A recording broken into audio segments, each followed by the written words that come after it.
So, James Russell Is that Lingerfelt. picking me up? Huh? Is that picking me up? Yes.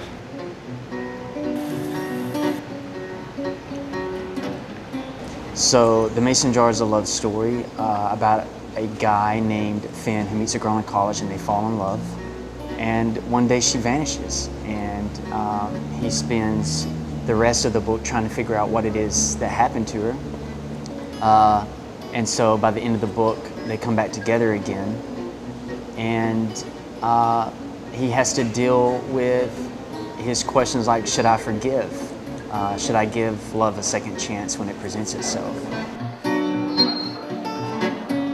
What do you do with first loves that come back into your life when you've moved on with your life?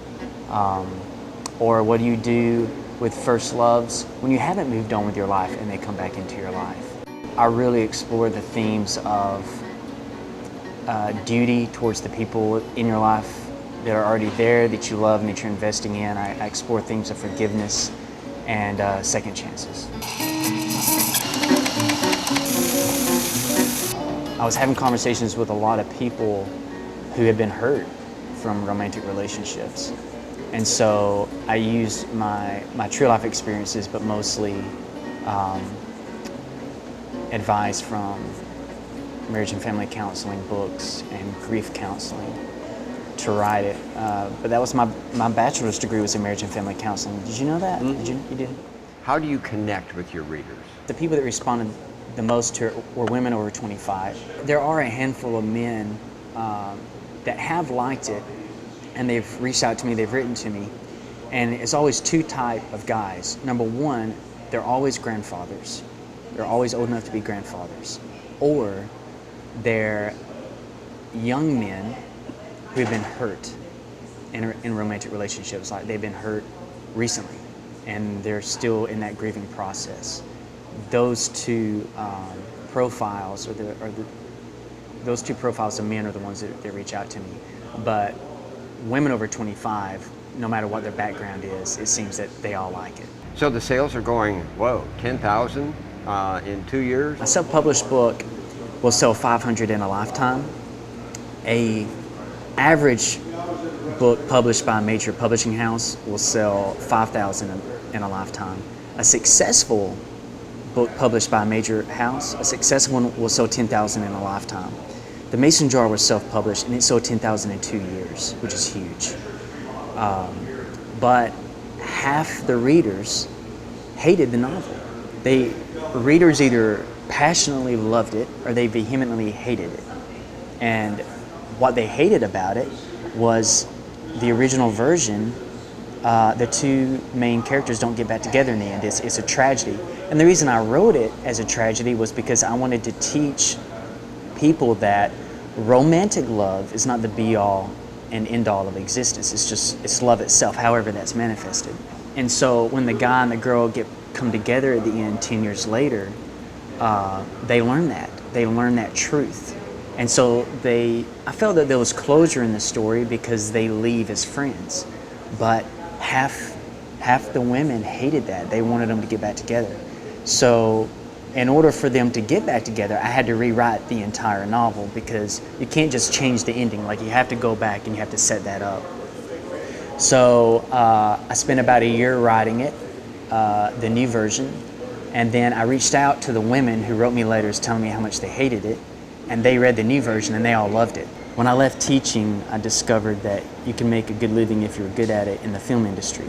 So I did a screenwriting and producing internship in Nashville to be trained in that. It was a 6-month program and I had to work for free.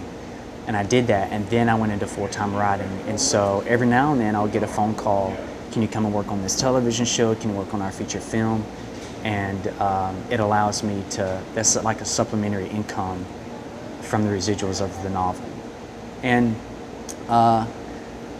during that time I learned how to write screenplays, and I wrote a screenplay for The Mason Jar, and some producers out in Hollywood that produced Bella and Gladiator, and they're producing a $30 million Tom Hanks film right now in Germany. They flew me out to Beverly Hills back in December because they're interested in the screenplay. But I'm still writing the screenplay. It's not at a place where I'm happy with it yet, but it's almost there. And I've been working on it for almost 3 years, just the screenplay. So worked on the novel for 8 years and the screenplay for 3 years. So it hasn't been a very fast journey, but it's starting to come together, and it was definitely worth it. So. What kind of responses from readers are you getting? Probably the most memorable story is this one woman reached out to me, and she was in her 40s, and she said that she read The Mason Jar, and there's one letter in particular that the grandfather writes, the main character Finn. There's one letter in particular that really talks to him about the importance of loving people even if you're never going to see them again. That you don't have to forget about them. You don't have to put them out of your mind. You don't have to pretend they never existed. You can still love them, because loving them doesn't necessarily... Loving is not the same as holding on and hoping that the loved one will come to their senses in return. She said that the book helped her find healing for the first time in 25 years, that she had been suffering from that. And after she read the book, she was able to finally let go and embrace, the present and therefore the future. So I was, and what I found is that when women write to me and they want to have a conversation about the book, and men too, at some point they want to talk about that letter, that letter really made a difference in their lives. But the letter doesn't have the power, it doesn't have the punch if it's not set in the context of the story. So tell me a little bit about your writing habits. What does that look like for you? We have a farm that requires, daily work. So what I will do is, there's a local college nearby, and they let me come in and use one of their study hall rooms. It's a private room, and it's soundproof, and I can bring coffee, I can bring food in there, and they have Wi-Fi.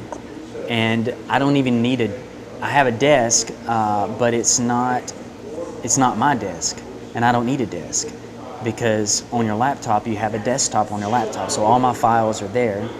And so I'll grab my laptop, I'll go to the college, and I'll sit there and I work from 9 a.m. to 1 p.m. and then I'll come home and have lunch with my family, and then an hour later I'll go back to the college and I'll work from 2 to 6.